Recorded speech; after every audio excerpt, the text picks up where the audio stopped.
Mientras el mundo sigue en vilo por el desenlace de las elecciones en Venezuela, países como Rusia, China e Irán se apresuraron a felicitar al muy cuestionado Maduro por su muy cuestionada victoria. Pero esa relación con esos países tan lejanos que comparten una visión de mundo que se opone a la de Estados Unidos tiene muchas aristas y una historia detrás que vale la pena conocer.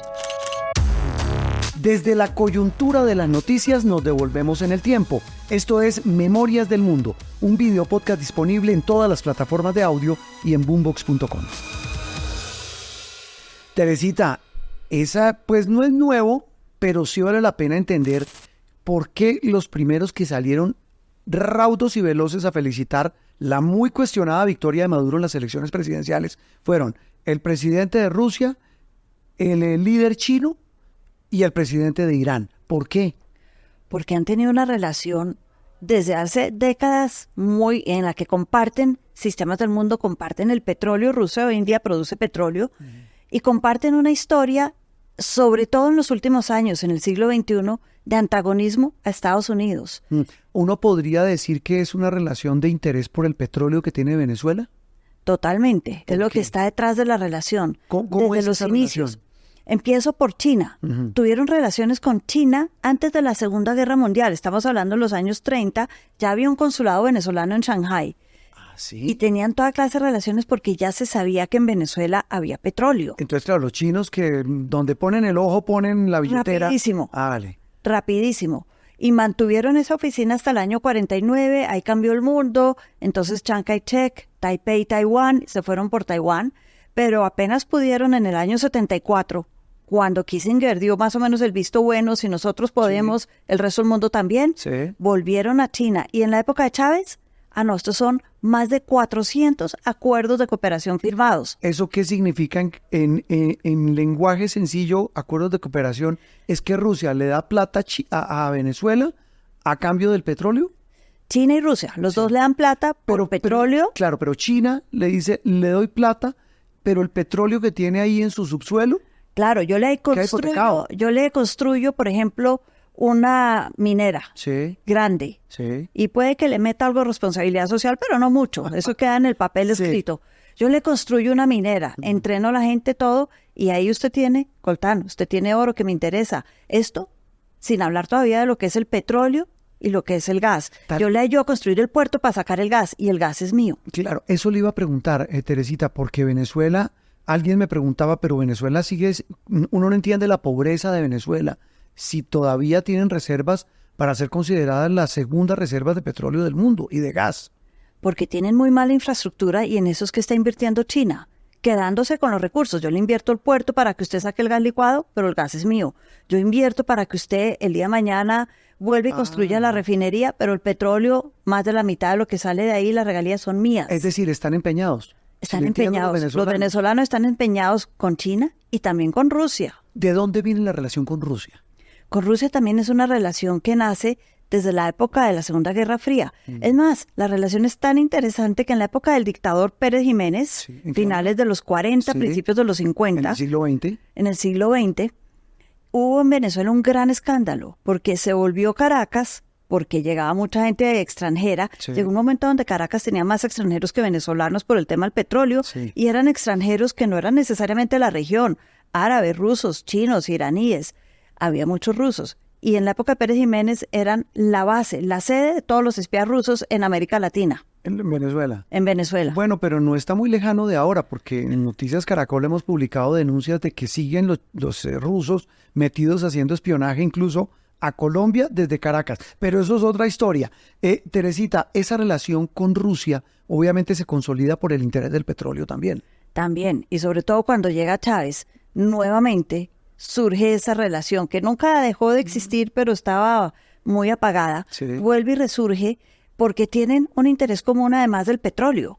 Y es que ambos son países que tienen sanciones de Estados Unidos y que quieren un mundo distinto al liderado por Estados Unidos. Es decir, si le entiendo, a Rusia le interesaba en este lado del mundo, por cuenta del petróleo y de la posición de Venezuela, tener ese aliado para enfrentársele a los Estados Unidos en esa geopolítica que es tan compleja. Claro, y volvemos a los acuerdos. ¿Qué le dan a cambio de toda clase de ayudas, porque en el tema del petróleo, ¿cómo se ayudan ellos? Manteniendo los precios del petróleo. Rusia es un gran productor, negociando en cuánto queremos vender, qué me conviene a mí, qué le conviene a usted. Rusia no es que le saque petróleo a Venezuela, sino que lo usa como un aliado en la misma industria. En la misma industria, y además de eso, es un aliado importantísimo, es el aliado más importante en América Latina. Y nuevamente volvemos al tema de los acuerdos, para ponerlo en palabras fáciles, acuerdos en que le venden muchas armas a Venezuela y hasta tecnología nuclear. Eso es lo más grave, ¿no? Y entiendo, por ejemplo, bueno, le vendió aviones de combate, los famosos aviones también. Sukhoi, los que eso los compró Chávez. Sí. Y es como una especie de una carrera armamentista de un país que hoy está en la pobreza, de una inflación espantosa y con una economía totalmente destruida. Pues, después de lo que fue Venezuela. Sí, donde la gente no ve el beneficio de esos acuerdos, no ve algo que les quede a ellos en la calle, ni siquiera ve la infraestructura construida que los beneficia a ellos. Teresita, Irán, ¿qué tiene a todas estas qué tiene que ver un país como Irán? Porque uno entiende los intereses de los chinos, los intereses de los rusos, pero Irán... Irán tiene una relación también de muy vieja data.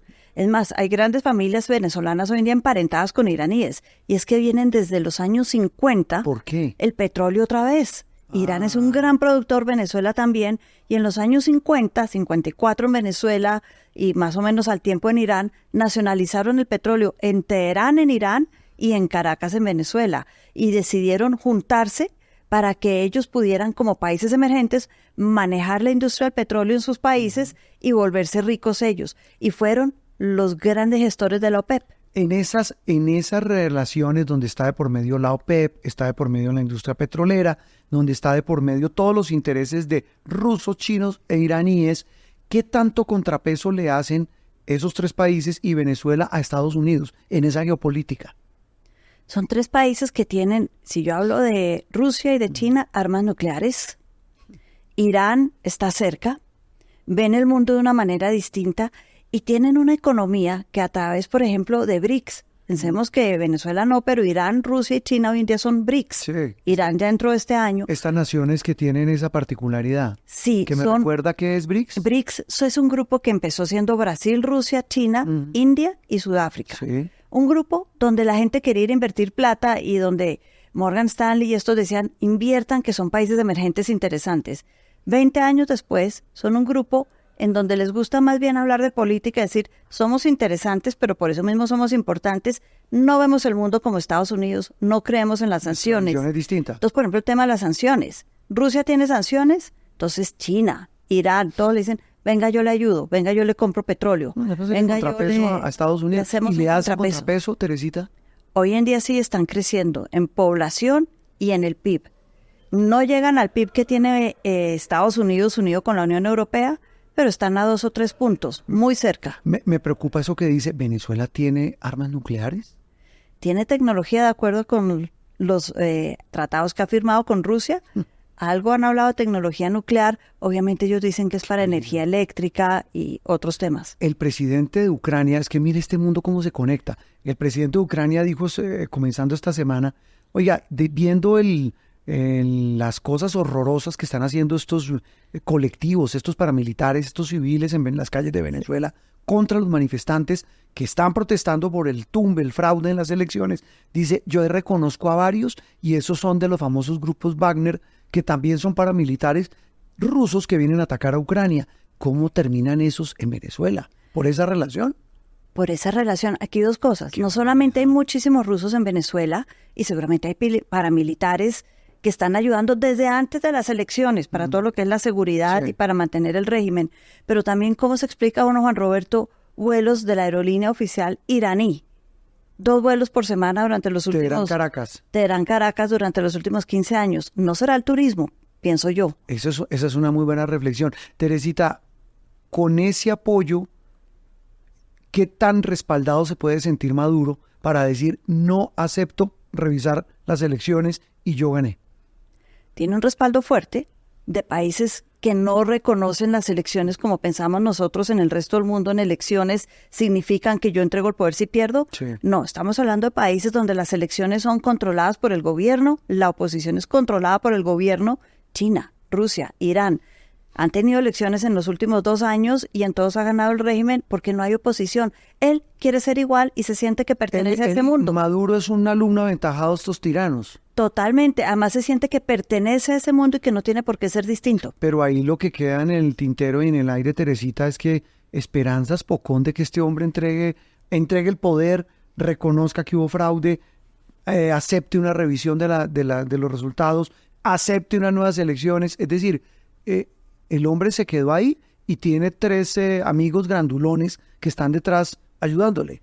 Gigantescos. Es más, en los periódicos de China al día siguiente de las elecciones dijeron, se habla de fraude, pero no entendemos por qué, porque el señor es brillante, ha hecho maravillas en los últimos 10 años y lo apoyamos y lo felicitamos por haber ganado las elecciones. Maduro brillante. Pues bueno, pero no sé si es brillante, pero sí se salió con la suya. Eso es lo más. Se salió con la suya. Pues Teresita, porque las noticias también tienen historia.